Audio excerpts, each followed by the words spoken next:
Okay, real quick, let me just go over the third guy and then we'll talk about all the connections.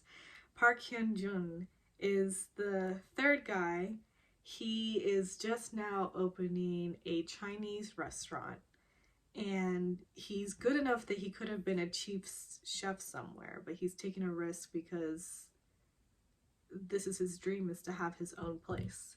So he's opening a restaurant, and unfortunately it seems that it's in the same spot that used to be a dried pollock restaurant that the three girls would go to periodically. They really loved having a meal over there, but it's now a Chinese restaurant. And we don't know too much about him yet. Similar to Joo-hee, which that's the pairing over there, is the sweet innocent girl and the new restaurateur. And there is an age gap. He's younger. We don't know yet how old he is. But yeah, those two characters, we don't know too much yet. It's more superficial. It's more, yeah, just we know the basics, I guess. Which I guess you could say is the same for the other two, but maybe it's just in Mijo and Chanyoung's instances, it's more, especially Chanyoung, it's more like deeper because of history. So I guess there's that. Yeah, because all we know about him is he's this young guy, really good cook, and decided he's going to open a restaurant in like a recession or something, I guess, I think. So Kim So-nu had mentioned that in a scene with the two of them. So they're old friends. First, they actually meet at the orphanage that she grew up at. So it seems that on some of her days off, she likes to go to the orphanage. She plays with the kids, she cooks them a meal, and she's just very connected to that place because it's where she grew up and it's where she came from. And so her two friends sort of tag along with her. And while they're there, So-nu shows up, and Joo-hee, again, it's like this is where I saw the pattern. She's only done it once, it was just in this moment, but I thought it was just really cute. She's powdering her nose as he's sort of like walking up, and both Joo-hee and Chanyoung are sitting with the kids and they're just sort of like looking at him because he's attractive, whereas Mijo is more colder. She's unfazed in a way. If anything, I think, not annoyed, but I don't know how else to say. I would say she's just more unfazed and just sort of not caring. And it turns out he is an English tutor. He's going to be tutoring the kids, and he is asked by the nun who's running the place to, sit and eat for now. And he goes up to Micho, who's grilling the meat, and says, "Oh, let me do that. I'm really good at it." But he's just like, "Oh, I really enjoy grilling meat. And I'm pretty good at it." And she's like, "Yeah, I'm good at it too. You be a guest for right now. Like, sit down," basically. And poor guy is just sort of like, oh. And he's just sort of awkward for a second and then goes and sits down with the kids. In this moment when you see it, it seems like she maybe just doesn't want to deal with guys in general. Like maybe she did have a bad relationship, who knows? But it just seems like she's anti-guy. But as she's grilling, she does sort of look up and look at him as he's talking with the kids, so she does take notice of him. It's not that she's not oblivious to this attractive young man who's just showed up. And over here, like, she has a special connection with one of the kids, and he tells her that he actually doesn't really care to be adopted. He likes living over there and he gets to see her often. And so she lets him know that she's going to be away for a year, but she will come back after that. And he tells her that the tutor is single, and she's like, "Thank you for the information." Such a cute little scene. I love kids, they are adorable.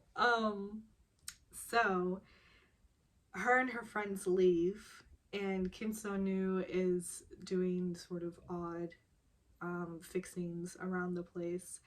And the kid sort of comes up to him and the nun as they're talking. This is where we find out his dad used to be an assemblyman. His dad is angry right now, and he is sort of not feeling distant from his sister, but she's sort of keeping him at bay, and he's very curious about what's going on, but unable to really get any details. But the kid walks up because one of the girls have left their watch behind. And we don't hear the conversation as the nun is on the phone, so we don't know who it is, but it's Mijo. Mijo left her watch behind. And it will turn into sort of being this thing, this trait about her. She just leaves things behind. Which is interesting because she doesn't strike me as scatterbrained. The nun asks him if he will deliver the watch because he also lives in Seoul as they do. So Mijo, Chanyoung, and Juhee try to go to their favorite restaurant. That's where they find out that it's now a China, or they don't even find out what it is yet. They just know that their restaurant is closed. Something new is coming in its place. And so they end up going to a bar. She tells them that she's going to the US for a year, and they're quite taken aback at hearing this news, which is why I feel like this must have just been a recent decision, or maybe it's something she had been thinking on for a time and now she's finally decided, yeah, she's gonna do it. So she's just telling everyone as she's ready to that she's about to leave. And Chanyoung tries to sort of, I guess, like, joke it off that, yeah, you know, well, good riddance, I won't have to hear your nagging anymore. And Mijo's like, well, why don't you break up with him, then you won't hear me nag anymore. So they sort of get in an argument over here, but this is where we find out that Chanyoung is not having a physical relationship with him. It's not an affair. But Mijo's like, he's married, like.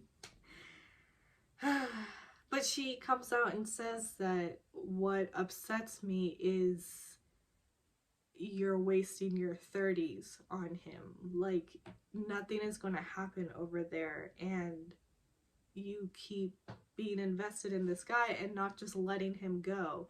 And Chanyoung is like, I agree. I'm mad at that too. Like, I know that this is ridiculous and it's stupid, but for some reason she just can't stop.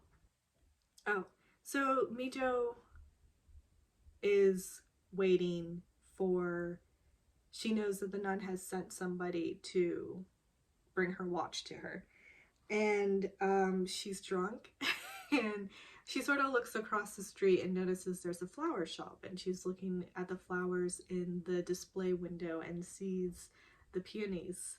And so we then see Son Ye driving up, and he glances and sees her sitting over there, and she's just like really sniffing the peonies, and it's clear that she's just inebriated. And he walks up and gives her her watch, and she's like, oh my goodness, I didn't know that she was going to be sending you. I thought she was just going to be sending this through like courier, I guess, delivery. As she's thanking him for bringing the watch, she's trying to put it on and balance holding the bouquet of flowers. So he takes the flowers so she can get her watch on. And then he goes to hand the flowers back to her, and I think in that moment she was just, I don't know if she was embarrassed by the fact that she bought herself flowers or what it was, but she's just like, actually, those are for you. It's a thank you for bringing me my watch. And he was, you know, at first just trying to be like, no, it's okay. Like, he knows that she likes the flowers. So he's like, no. And she's like, no, really, like, take them. But she's also like, what, do you not like flowers? And he says that, yeah, I mean, I haven't gotten flowers since graduation. And they're just awkwardly standing there for a bit, and then he suddenly like have you eaten? Do you want to go eat? So she ends up going with him, although she doesn't eat her noodles. She's still drinking. She's having soju and just little like shot glass after shot glass. And at first he was trying to pour it for her because he's a mannerly gentleman. And she's just like, you know, don't worry about that. But he still can't help himself. He holds the glass every single time she pours. Um, so, but she asks him if he knows what the name of the flowers is, and he says no. And she tells him they're peonies, and they really just have this killer scent. It's so like you'll when they bloom you'll smell it. It's such a good fragrance. And he actually kind of, I was a little shocked. He sort of boldly says that you have a killer scent. And there's this funny, she's like smelling her clothes, just trying to get her scent. And she's like, all I smell is soju, which is just so cute. Um, so he offers to give her a ride, and she says that no, I'll get a cab. And she walks away pretty quickly, but then she just suddenly stops, and he's watching her, and she turns around and she's just looking at him, and he's just like looking at her. And she comes and she walks up to him quite close. He actually takes a step back, and she then very like sort of slowly and quietly asks if she can have one of the peonies because she bought 3. So she was like, can I have one? It's so cute. And of course he finds it really endearing and cute as well, and he gives one to her, and they part ways, and he goes home, and he ends up putting the 2 peonies in an empty wine bottle. And I now have to do this because it is so cute to see the flowers out of this wine bottle. I don't know what it was about it. I mean, the cinematography and just how they shot that was so great. I'm just like, I have to do that now. And she is waking up the next morning completely hungover, sort of ambles into her kitchen, goes and grabs a bottle of water, and she's drinking. And then she looks down, and on her counter there's one of the peonies, and it's sort of starting to wilt, and she picks it up and she's like, I thought I gave him these. And then suddenly she's remembering what actually ended up happening, and she's so embarrassed that she asked to for one of the flowers. He actually had offered to give her another one, and she's like, no, that would make me a really awful person. So she checks her phone and sees that he has messaged her a picture. Since he had put the peonies in water the night before, they were sort of nicely bloomed, and he's like, you're right, it really does have a beautiful fragrance, have a good day. Which again, I was just sort of like, okay, the guy's got game. I mean, and so she just replies back that I apologize for last night, I'm sorry, and thank you. And he just said, not a problem, anytime, sort of thing.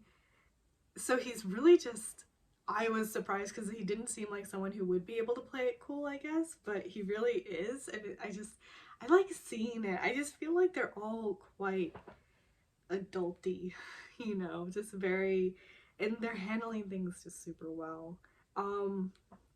But anyway, so she just picks up the peony and just sort of giggles. I thought for a second she was really just not interested in the guy, but you're starting to see that, no, I think she is interested. I think it's more of a, she's about to leave for a year. This is not the great timing of meeting someone new. But anyway, she puts her peony in her